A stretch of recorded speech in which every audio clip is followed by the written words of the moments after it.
Praise the Lord. இந்த காலகட்டத்தில் ஆண்டவருடைய பிள்ளைகள் எல்லாருமே ஆண்டவருடைய ஊழியத்தை நிறைவேற்ற ரொம்ப தீவிரமாக இருக்காங்க. அவங்க கிட்ட கேட்டால் நான் ஆண்டவருடைய ஊழியத்தை செய்கிறேன், ஆண்டவருக்காக ஓடுறேன்னு சொல்கிறாங்க. ஆனால் அதெல்லாம் பண்ணதுக்கு முன்னாடி அவங்களுடைய கிரியை எப்படி இருக்கிறது அப்படிங்கிறது தான் ரொம்ப முக்கியம். ஆண்டவரும் அதை தான் கேட்குறாரு. ஆண்டவர் 10 கட்டளைகளை நமக்காக கொடுத்திருக்கிறார். அதில் ஏதேனும் ஒரு கட்டளையை பின்பற்றி கொண்டு நான் ஆண்டவருடைய பிள்ளைன்னு நம்ம சொல்ல முடியாது. 10 கட்டளைகளையும் நாம் பின்பற்றியே ஆக வேண்டும்.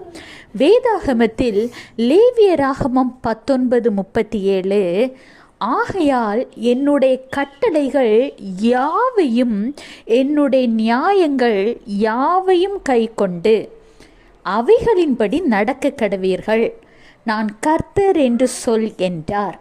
ஆண்டவராகிய இயேசு கிறிஸ்துவை சொல்கிறார். அவருடைய கட்டளைகள் நியாயங்கள் யாவையும் கைக்கொள்ள வேண்டும். இன்றைக்கு நீங்கள் ஒருவேளை ஆண்டவருடைய ஊழியத்தை செய்கிற பிள்ளையாக கூட இருக்கலாம், இல்லை ஊழியத்தை செய்வதற்கு சிந்தித்து கொண்டு இருக்கிற பிள்ளையாக கூட இருக்கலாம். இன்றைக்கு கர்த்தர் உங்களை பற்றி தான் சொல்கிறார். ஆண்டவருடைய கட்டளைகள் யாவையும் முதலில் கைக்கொள்ள வேண்டும். அப்பொழுது உங்களுக்கு தெரிந்தோ தெரியாமலோ உங்களிடம் இருக்கக்கூடிய சிறு சிறு தவறுகள் கூட சீர்படுத்தப்படும். நீங்கள் பரிசுத்தமாக்கப்படுவீர்கள். அதற்கு பின்பு ஆண்டவருடைய ஊழியத்தை தைரியமாக செய்யுங்க. உங்கள் கிரியைகள் ரொம்ப முக்கியம், மறந்துடாதீங்க.